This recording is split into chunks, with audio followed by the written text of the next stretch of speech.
this third annual lecture. With a few weeks left before the elections, the focus on the type of leaders needed to take the country forward. Intellectual leaders, passionate about solving the country's challenges, is the preferred type of leadership. A call has also been made for those who are bold enough to speak truth to power, to stand up and speak up against the ills of society. I think we need both intellectuals and intellectualism back into our politics. I think South Africa in the last decade or so have slid into anti-intellectualism. We don't like the debate of ideas, we don't like to engage with ideas, and in that name a lot of wrong things happen when we don't have intellectual scrutiny. So I believe that once we get those kind of intellectuals back and a respect for thinking and analysis, then I think we can push back populism, push back extremism, push back demagoguery in our society, because the only antidote to demagoguery, extremism and populism is intellectually sound thought. Corrupt leaders and high unemployment rate in the country also came under the spotlight from the panel. One of the respondents said it's an opportunity for South Africans to really engage with that type of leadership and to return them to power at their own peril, or not to return them to power.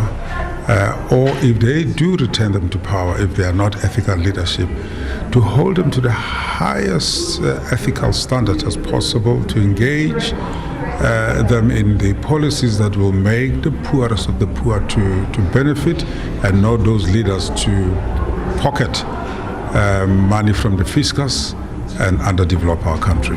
Leadership who is connected with the people, not only in in intellectual terms, but they ought to be able to connect spiritually as well. And I think it's important for us because having been an active member of the Communist Party for a long time, I don't buy into the Western concept of atheism.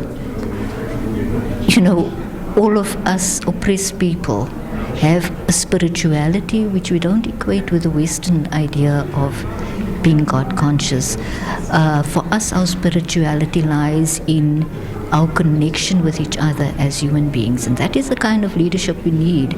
We don't need leaders who talk down to people. Those who attended the lecture found it insightful and informative. And I think it was also a debate around qualitative leadership and quantitative leadership. So that stood out for me, that we are there in terms of quantity. And there are a lot of people that claim to be leaders, but we are a country that is suddenly lacking qualitative leadership. What stood out for me from the discussions is that I was able to pick up a type of leadership that as a country we are not focusing on, which is more of transformational leadership. I so believe that we're all about servant leadership, whereas we should be more of transformational leadership. Young leaders have been urged to come out in their numbers on election day and vote for leaders that will deal with the challenges faced by the youth. Lerato Fekisi, SABC News, Gqeberha.